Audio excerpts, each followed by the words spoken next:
화면에 보이는 것은 일본의 어떤 집 평면도입니다. 자세히 살펴보면 뭔가 보통의 집 구조와는 다르다는 걸 깨달을 수 있을 것입니다. 대충 봤을 때는 평범해 보이는 집으로 보일 수 있겠죠. 하지만 자세히 생각을 다시 한번 하면서 구조를 본다면 집안 여기저기에 기묘한 위화감이 존재한다는 걸 알 수 있을 겁니다. 뭔가 우리가 과한 추측을 하는 거일 수 있겠다 생각할 수 있겠지만 이런 위화감들을 하나하나 모아보면 이상한 사실과 연결이 되죠. 그건 뭔가 믿고 싶지 않은 추측입니다. 이 평면도에 대한 얘기는 일본의 한 평범한 가장이 곧 태어날 첫째를 생각하여 이사를 생각하게 됩니다. 그는 당시 돈벌이도 순조롭게 풀리기 시작하기에 집을 사기엔 지금이 적정하다고 생각하면서 그는 밤늦게까지 부동산 정보를 수집하게 됩니다. 그러다 드디어 이상적인 집을 하나 찾게 되죠. 그곳은 조용한 주택가에 세워진 2층 단독주택이었습니다. 역에서 가까운 데 비해 근처에 녹지, 그러니까 산도 많았고 실제로 보러 갔을 때에도 개방적이며 밝은 내부 인테리어에 그 집에 대한 좋은 인상을 받게 됩니다. 그렇게 그 집이 마음에 들었던 그는 그 집을 계약할 목적으로 그 집의 평면도를 받게 되죠. 하지만 평면도를 보게 되면서 의문스러운 점들이 하나하나 발견되게 되죠. 평면도를 보시면 알겠지만 1층 부엌과 거실의 사이에 이상한 공간이 하나 있습니다. 문이 없기 때문에 그곳에 들어갈 수도 없었죠. 이것을 본 그는 이상함을 느껴 부동산 업자에게 이 공간에 대해 물어보니 부동산 업자 또한 잘 모른다고 답변을 합니다. 이 공간 때문에 사는 데 있어 불편함은 없겠지만 뭔가 기분이 찝찝하고 나빴던 것이었죠. 그래서 주변에 아는 설계사에게 이 도면에 대해 물어보게 됩니다. 그렇게 그 설계사를 만나 평면도를 보여주며 그에게 그 공간에 대해 물어보게 됩니다. 그는 잠시 고민을 하더니 잘은 모르겠지만 이 공간이 의도적으로 만들어진 것 같다 라고 답변을 합니다. 바로 필요 없는 두 개의 벽으로 만들어져 있던 것이었죠. 이 두 개의 벽이 없다면 수수께끼의 공간이 생기지도 않았을 것이고 부엌 또한 더욱 넓어졌을 것입니다. 이렇게 부엌 공간을 할애해서라도 일부러 저곳에 벽을 만들었다는 것은 저 공간이 필요했다고 추측을 했습니다. 그리고 그곳을 수납 공간 같은 걸로 활용할 생각으로 만들어진 게 아닌가 조심스럽게 생각했죠. 예를 들어 거실 쪽에 문을 만들면 옷장으로도 쓸 수 있을 것이고 부엌 쪽에 만들면 식기 찬장이 될 수 있었죠. 하지만 건물을 지으면서 도중에 변심을 했거나 비용이 부족하여 문을 만들기 전에 포기했을 수도 있습니다. 이렇게 생각하는 게 자연스러울 것입니다.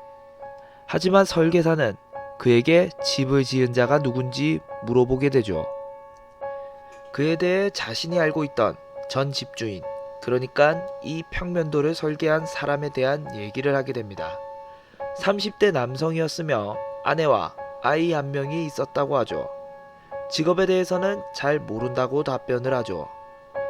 설계사는 그리고 자신의 생각을 좀 더 얘기하게 됩니다. 처음에 이 집 도면을 봤을 때 진짜 이상한 집이라고 생각을 했단 것이죠. 1층에 대해서는 위에서 언급했듯이 자연스럽게 생각할 수도 있지만 2층 도면에 그려진 방 배치를 생각해보면 더욱 이상하다는 것이었죠. 일단 이중문인 것과 문의 위치 또한 이상했죠. 그렇게 2층으로 올라와서 아이의 방으로 가려면 생각보다 빙 돌아서 가야 하는 구조였습니다. 그냥 복도 중간에 아이 방 문을 하나 달면 될 것을 왜 이렇게 귀찮게 설계했을까요? 그리고 아이 방엔 창문이 하나도 없었습니다. 물론 가운데 방이라 창문이 없는 것도 맞을 것이고 에어컨 또한 달기 힘들 것입니다. 역시나 창문이 없다 보니 채광도 나빠서 생활 환경이 좋지 못할 수 있었죠. 2층에 있는 유일한 화장실도 아이의 방에서만 들어갈 수 있게끔 구조되어 있습니다. 물론 화장실에도 창문은 없습니다. 창문이 없는 화장실이 딸린 아이 방이라 뭔가 독방 같은 느낌이었죠. 이런 아이의 방 구조를 보았을 때 한편으로는 과보호로 보일 수 있지만 그러기엔 너무 나간 느낌이었죠. 아이를 철저히 관리하에 두겠다는 의지와 다른 누군가에겐 아이를 보여주고 싶지 않아 보였죠. 그것도 그럴 것이 아이의 방을 중심으로 모든 방이 둘러싸듯 배치되어 있었습니다. 이렇게까지 해서 아이를 밖에서 못 보게 만든다는 건 뭔가 이상했습니다. 아이의 방과 유일하게 연결되어 있는 방은 부부의 침실로 추정되는 방이었습니다. 그 방은 아이의 방과는 다르게 창문도 있고 개방적으로 보였죠. 하지만 설계사는 이 방에 대해서도 이상하다고 얘기를 합니다. 부부의 침실 옆에 샤워실이 있는데 부부의 방과 샤워실 사이에 문이 없다는 것이죠. 샤워를 하고 나오면 곧바로 방 안에서 노출이 된다는 것인데 이런 개방감과 격리된 아이의 방이라는 언밸런스함이 뭔가 기분이 나쁜 것이었죠. 그 얘기를 들은 그는 설계사에게 하나의 이상한 점을 표현합니다. 그러니까 부부 침실 쪽에 샤워실이 있는데 별개로 한쪽 구석에 욕실이 있는 것에 대해서 물어보게 되죠. 설계사는 샤워실과 욕조가 따로 있는 것에 대해 없진 않지만 흔치 않다는 얘기를 합니다. 또한 이상한 부분을 얘기하죠. 바로 부부 침실에 있는 샤워실엔 큰 창문이 있는데 한쪽 구석에 있는 이 욕실에는 창문이 없다는 것이죠. 정말 이상한 집입니다. 방에서 나가지 못하는 아이, 더블베드에서 자는 부부. 그러다 그는 갑작스럽게 무언가 생각이 났는지 1, 2층 평면도를 겹쳐 보이며 자신의 생각을 설계사에게 얘기합니다. 1층과 2층을 비교해보면 1층만이라면 평범한 집으로 보일 수 있는 구조입니다. 수수께끼의 공간을 제외한다면 말이죠. 여기서 1층과 2층의 평면도를 겹쳐서 보면 더욱 이상한 점이 발견된다는 것이었죠. 바로 1층에 있던 그 수수께끼 공간. 그 공간이 2층의 어린이 방과 욕실 모서리에 정확하게 겹친다는 것이었죠. 마치 이 두 개의 방을 이어놓은 것처럼 말이죠. 쉽게 얘기해서 1층의 수수께끼 공간이 통로가 아닐까라는 것입니다. 이런 식으로 공간을 통해 아이의 방과 욕실을 왔다 갔다 할 수 있는 공간이란 것이죠. 부부는 외부의 아이를 보여주고 싶지 않았고 이렇게 한다면 아무도 아이를 보지 못한 채 욕실에 보낼 수 있는 것이죠. 어린이 방에 배치되어 있던 책장은 이 집을 팔 때 그 비밀스러운 출입구를 감추기 위해 둔 것이고 말이죠. 이렇게 보면 참 재미있는 발상입니다. 이 얘기를 들은 설계사는 뭔가를 더욱 추측하게 됩니다. 부부는 2층 침실에서 잘 것이고 아이는 당연히 아이 방에서 자겠죠. 그럼 1층에 있는 침실은 누가 쓰는 것일까요? 아마 찾아온 손님이 묵는 방으로 추측할 수 있습니다. 빈번히 손님들이 왔단 걸로 생각하고 창문이 없는 아이방, 욕실, 그리고 통로를 모아보면 한 가지 묘한 스토리가 나온다고 얘기하죠. 예전에 이 집에 살고 있던 전 집주인, 그러니까 그 부부와 아이 하나, 그 아이는 어떤 목적을 위해 아이 방에 갇혀 있었다. 부부는 종종 집에 손님을 초대한다. 어떤 관계인지는 모르지만 나름대로 사회적 지위가 있는 사람. 거실에서 잡담을 하고 저녁을 대접한다. 남편이 손님에게 술을 권한다. 기분이 좋아져 과음을 하게 된 손님. 그렇게 이 집에 하룻밤을 신세지게 된다. 손님은 2층의 창문이 없는 욕실로 안내를 받는다. 손님이 욕실에 들어간 것을 확인하고 아내는 아이에게 신호를 보낸다. 아이는 무언가를 들고 1층의 통로를 통해 욕실로 침입한다. 참 말도 안 되는 망상이긴 하지만 그럴싸하기도 합니다. 알몸의 무방비 상태에 술 기운이 올라 몽롱한 상태라면 저항 또한 못하겠죠. 그런 상태의 사람을 아이가 처리한다. 즉, 이 집은 극히 평범한 민가처럼 보이게 만든 그러한 일터가 되는 가설이 성립됩니다. 설계사는 이런 형태로 우리 근처에 평범하게 살고 있을지도 모른다라는 말을 하죠. 아이를 이용하여 사람들을 처리하는 부부, 그를 위해 길러진 아이. 정말 망상이라 하기에는 너무 멀리 가긴 했죠. 그리고 설계사는 계속해서 생각을 얘기합니다.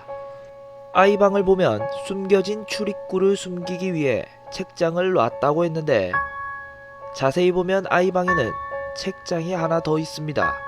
이 책장도 1층의 도면과 비교를 해보면 창고와 연결이 되어 있습니다. 그러니까 집에 시체 처리를 위한 루트라고 생각이 되었던 거죠. 아까의 생각대로면 욕실에서 처리 후 그대로 욕실에 둘 수 없기 때문에 밖에서 보이지 않게 처리할 필요가 있었습니다. 거기서 다시 이 통로를 이용한 것이죠. 하지만 통로가 너무 작아 어른의 몸을 옮기기엔 역부족이었죠. 아이가 옮길 수 있을 정도의 크기로 토막을 낸다면 말이 됩니다. 욕실에서 토막을 낸 후 욕실 비밀 통로로 놓고 아이가 아이방에서 다시 창고로 옮기는 것이었죠. 그리고 부부는 그걸 차고에 세워둔 자동차에 싣고 그대로 마무리를 하러 간다. 역과 가깝지만 근처에 녹지, 즉 산이 많다라는 것과 매우 잘 맞아 떨어집니다. 이렇게 되면 밖에서 절대 보이지 않게 살인이 벌어지는 것이죠. 밤이고 낮이고 1년 내내 언제라도 사람을 처리할 수 있다는 말이죠. 이러한 설계사의 생각을 듣고 그는 한 가지 의문을 물어보게 됩니다. 만약 이 모든 망상과 추측이 사실이라고 하면 왜 그렇게 고생을 하면서까지 하는 것일까요? 밖에서 사람들이 안 보이게 처리하고 싶다면 그냥 집안 커튼을 다 닫으면 되지 않냐? 라고 물어본 것이었죠. 그 부분에 대해서는 보통 사람들이 집에서 남에게 보이기 싫은 일을 할 때는 커튼을 닫고 하게 되는데, 반대로 커튼이 활짝 열어놓은 집이라면 의심조차 하지 않게 되는 심리 트릭을 이용한 거 아닌가 라는 말이었죠. 평면도를 보시면 이 집에는 이상하게 창문이 많다는 걸 알 수 있습니다. 부엌에는 3개나 되고요. 마치 밖에서 우리 집 창문 정말 많아요 라고 자랑하는 것 같았죠. 그는 설계사의 말에 의심을 하면서 오히려 그런 추측에 대해 도전할 생각으로 질문을 던졌습니다. 바로 애초에 창고 바로 위에 욕실을 만들면 시체를 옮기는 수고가 덜지 않겠냐라는 생각이었죠. 거기에 대해 현관과 차고의 방향을 생각해보면 이 집의 두 방향 부분이 도로에 인접해 있고 욕실이 집의 가장 안쪽에 위치하게 되는데, 사장을 구석에 모는 것은 사냥꾼의 심리로서 당연하다는 말을 합니다. 그렇게 그는 설계사와의 찜찜한 통화를 끝내게 되죠. 그리고 그는 계속해서 불안해하죠. 혹시나 설계사의 말이 맞다고 하면 경찰에 신고하는 게 맞다고 생각한 것이죠. 그리고 오히려 현실성 없는 이야기를 너무 깊게 생각한다고 판단하고 있던 와중 전화가 옵니다. 전화를 받으니 바로 부동산 업자였죠. 역시나 찜찜함이 있어서 그는 그 집을 사지 않겠다고 말하게 되죠. 그 얘기를 들은 부동산 업자는 충격적인 얘기를 하게 됩니다. 바로 아침 뉴스에서 그 집 근처 숲에서 토막난 시체가 발견됐다는 것이었죠. 피해자가 이전에 자신이 사려고 했던 집에 머문 적이 있었다고 하는 내용이었습니다. 그리고 전 집주인은 연락이 두절되었다고 하죠. 당연히 집의 구매를 포기하기로 마음 먹었다고 합니다. 이렇게 내용을 보면 정말 소름 돋는 사건이라고 생각이 듭니다. 이 이야기는 일본에서 나돌고 있는 괴담 중 하나입니다. 다시 평면도를 보시면 차고의 공간에 나가는 문이 없는데, 일본 건축법상 저런 구조는 허가를 받지 못한다고 합니다. 애초에 왜 설계 도면에 가구가 기재되어 있다는 것도 이상하죠. 그냥 괴담을 만들려고 꾸민 것이었습니다. 이러한 괴담이 나온 것도 실제로 일본에서는 정말 이해할 수 없는 구조로 집을 실제로 짓는 경우가 있다고 합니다. 예를 들어 몇 가지 보여드리자면, 방이 6개인 아파트입니다. 화장실이나 목욕을 하려면 방을 차례대로 통과해야 합니다. 그럼 목욕을 하려면 몇 개의 문을 거쳐야 하는 거죠. 출구 옆에 화장실은 들어갈 수 있지만 실제 방은 문이 없어서 들어갈 수 없는 구조입니다. 그럼 출구를 왜 만든 걸까요? 그리고 방 안으로는 어떻게 들어가는 걸까요? 화장실이 방 가운데 위치합니다. 왜 비효율적이게 가운데 화장실을 만들었을까요? 집안 어디서든 화장실을 최단거리로 갈 수 있게 한 건가 싶네요. 부엌을 가고 싶다면 화장실을 통과해야 합니다. 자다가 깨서 부엌에 물을 먹으러 가고 싶은데 가족 중 누군가 화장실을 장시간 사용하고 있다면 10분이든 30분이든 무조건적으로 기다려야 합니다. 문을 연 채로 나오기 불편하게끔 화장실 문이 설계되어 있습니다. 한 집안에 화장실이 3개, 욕조가 2개입니다.